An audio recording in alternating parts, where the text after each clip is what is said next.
my favorite article that you had linked me to was the one on longevity and calorie restriction. I think that's a really interesting topic, and your points were largely that it might not really do that for us. Like people for years they've studied different animal models, and they've shown that when they cut the calories by as much as half, I think there's something like a 30+% increase in lifespan in a lot of these animal models. Um, but can you explain why that might not translate into humans or really at all there?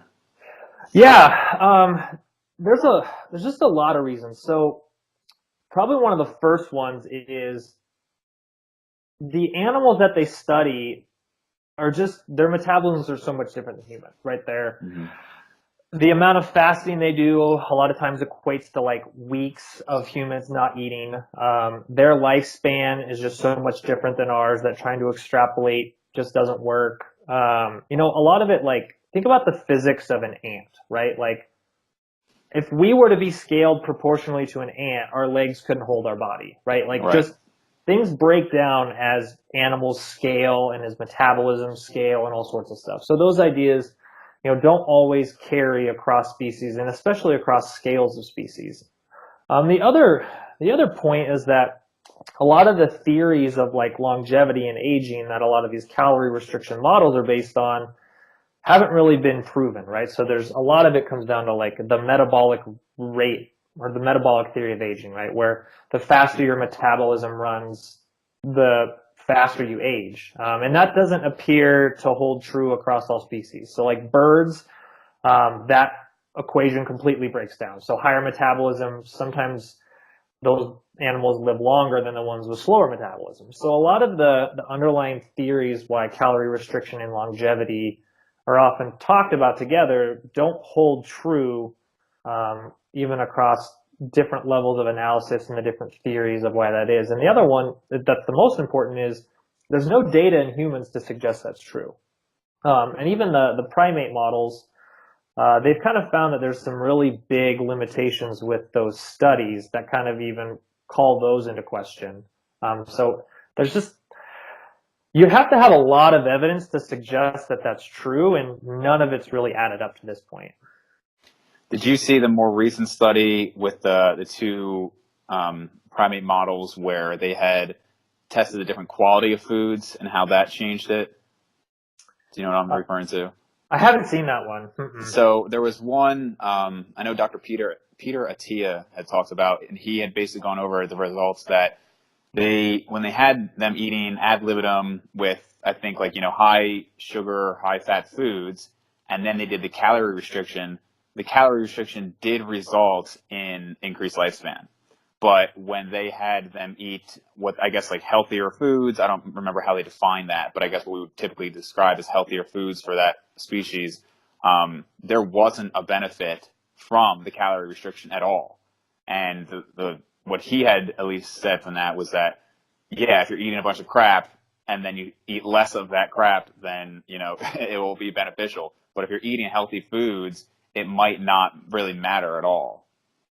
Yeah, and I think there's probably two pieces that would go into those results. One is in almost every scenario we know where you give, mammals access to, high energy dense foods, they tend to overeat. And then there's, a lot of poor health patterns that come with overeating. So then restricting and bringing you back to a baseline level of normal calorie intake and kind of addressing some of the chronic issues that come with excess energy intake obviously would correct itself, right? So there's that piece which seems fairly obvious. It's like if you make something bad and then you make it good, you're going to see a benefit. And then there's also probably the inherent piece of, more nutrient dense foods probably do give you some additional health capacity than, pretty nutrient poor foods.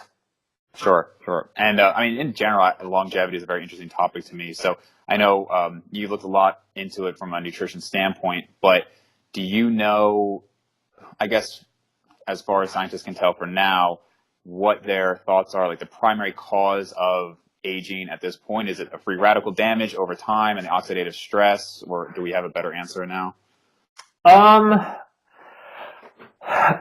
Like, gerontology and aging is not my primary field, so a lot of this stuff I'll say is, I'll couch it with I'm not an expert in that. I think Sure.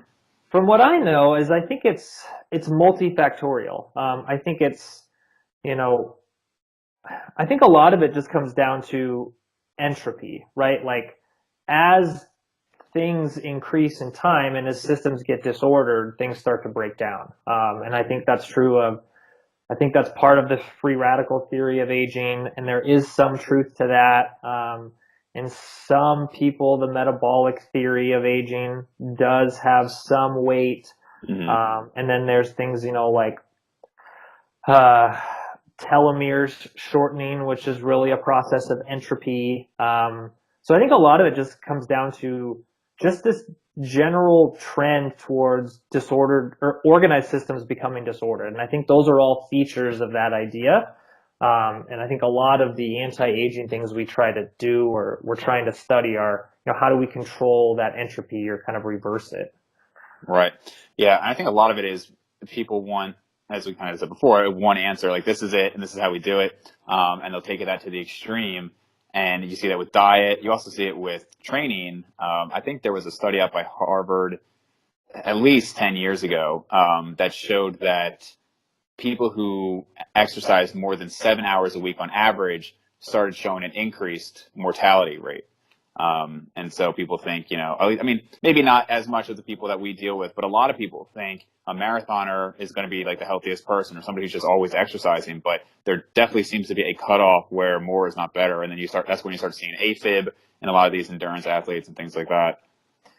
Yeah, I mean, I think we've learned that from pretty much every end of the extreme spectrum, right? The further you go in one direction, typically the further from optimal you become, right? Right. There's always like the trade-off of extreme phenotypes kind of bring you away from, what the optimal ability to handle every situation becomes.